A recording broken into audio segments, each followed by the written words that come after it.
இன்றைய வேத வாசிப்பு 1 கொரிந்தியர் 16ஆம் அதிகாரம் 15 முதல் 18 வரை.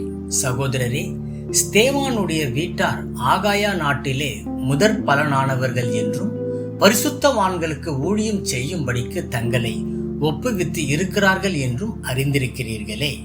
இப்படிப்பட்டவர்களுக்கும் உடன் வேலையாட்களாய் பிரயாசப்படுகிற மற்ற யாவருக்கும் நீங்கள் கீழ்ப்படிந்து இருக்க வேண்டும் என்று உங்களுக்கு புத்தி சொல்லுகிறேன்.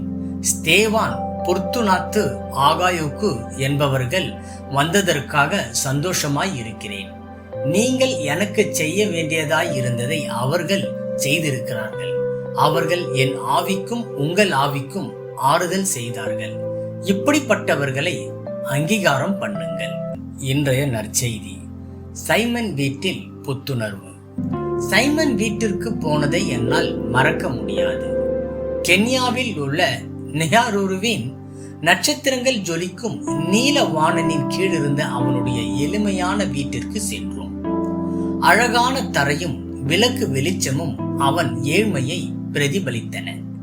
என்ன சாப்பாடு என்பதையும் என்னால் நினைவு கூற முடியவில்லை. ஆனால் எங்களை விருந்தாளிகளாய் வரவேற்ற சைமனின் முகத்தில் இருந்த மகிழ்ச்சியை என்னால் மறக்க முடியாது. அவனுடைய சுயநலமில்லா மனதை தொட்டு புத்துணர்வாக்கும் அந்த விருந்தோம்பல் இயேசுவையே எங்களுக்கு ஞாபகப்படுத்தியது. பவுல் அப்போஸ்தலன் பரிசுத்தவான்களை பராமரிக்கும் ஸ்தேவானுடைய குடும்பத்தை குறித்து கூறுகிறார்.